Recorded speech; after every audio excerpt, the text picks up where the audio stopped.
வணக்கம். வாழ்க வளமுடன், வாழ்க நலமுடன். அன்பானவர்களே, நாம் இன்றைக்கு அறிந்து கொள்ள இருப்பது பித்தப்பை கல். பித்தப்பையில் கல் எப்படி உருவாகுது, அவற்றை உணவு மூலமா நமது பாரம்பரிய மருத்துவ மூலமா எப்படி நீக்கிக்கலாம், அந்த வழிமுறைகளை தான் இப்போ விளங்கி கொள்ள இருக்கிறோம். நமது உடம்புல உணவு செரிமான மண்டலத்தில் உணவில் உள்ள சத்துக்கள் சக்தியாக மாற்றும் நடவடிக்கையில் செயல்படக்கூடிய ஒரு முக்கியமான பங்கு வகிப்பது கல்லீரல்.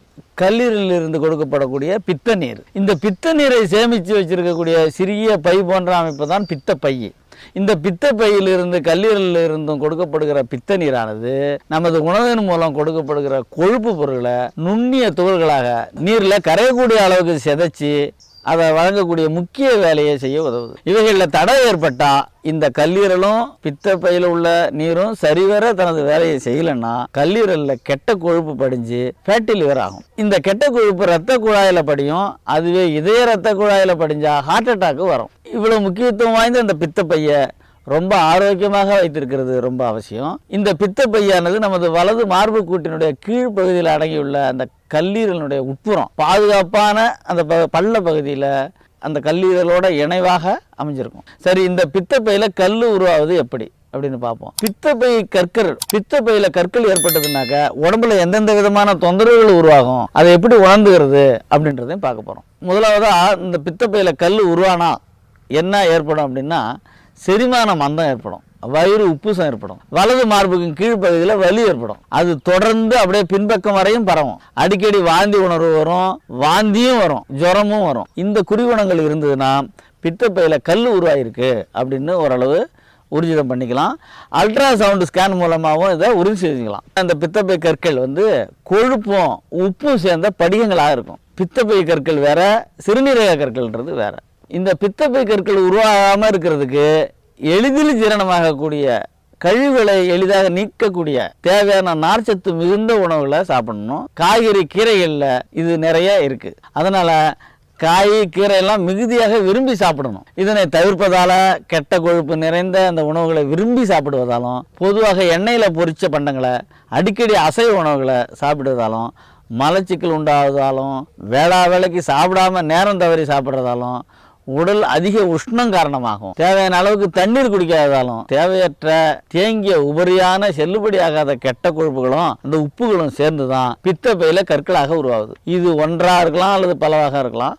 இதனை கவனிக்காமல் விட்டுட்டா மஞ்சக்காமலை வரும், ஃபேட்டி லிவர் ஏற்படும், இதய சம்பந்தமான கோளாறுகளும் வரும், செரிமான கோளாறும் வரும். இவ்வாறு உருவான அந்த பித்தப்பை கற்களை ஆரம்ப நிலையிலேயே நம்ம கண்டுபிடிச்சு இயற்கையான வழிமுறைகளை பயன்படுத்தி நீக்கிக் கொள்ளலாம். பித்தப்பையை அகற்ற வேண்டிய நிலைமை வராமலும் தவிர்த்துக்கலாம். அதற்கான வழிமுறைகளை இப்போ பார்ப்போம். நமது உடலில் இயற்கையாகவே நமக்கு மொத்தம் 24 மணி நேரத்தில் 2 மணி நேரத்துக்கு ஒரு உறுப்பு தனது வேலையை முழு வேகத்தோட பணியாற்றி நமக்கு உதவுது. எல்லா நேரத்திலுமே எல்லா உறுப்பும் செயல்பட்டு கொண்டு தான் இருக்குது.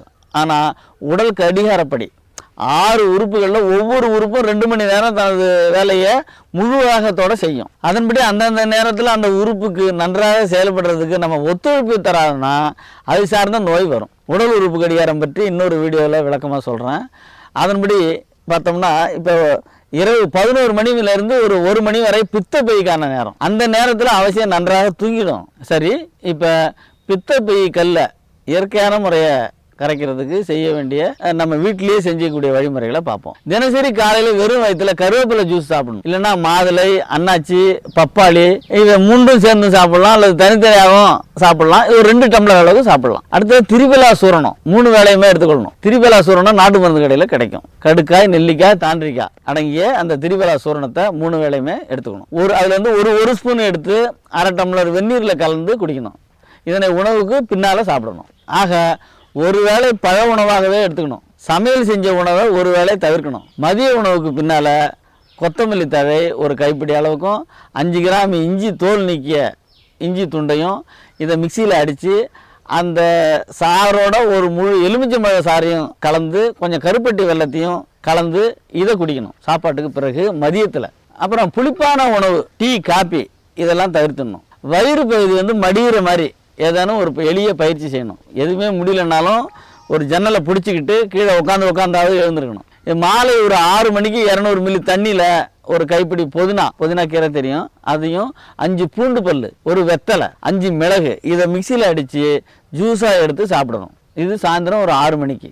உணவே மருந்துன்ற அடிப்படையில் இதை கடைப்பிடிச்சிட்டு வந்தோம்னா ஆரம்ப நிலையிலேயே பித்தப்பை கற்களை வந்து மலத்தின் மூலமாக இது வெளியேறிடும். அந்த கற்களுடைய எண்ணிக்கை அதிகமாக இருந்தாலோ நாள்பட்டு இருந்தாலோ நமது பாரம்பரிய மருத்துவ முறை ஒன்று சொல்கிறேன், அதை பின்பற்றினா பித்தப்பை கற்கள் நீங்கும். மஞ்சள் கரிசலாங்கண்ணி சாறு ஒரு 15 மில்லி, சுத்தமான தேன் 15 மில்லி, இதை ரெண்டையும் கலந்து காலையிலையும் மாலையிலையும் 2 வேளையும் சாப்பாட்டுக்கு பின்பு சாப்பிட்டு வரணும்.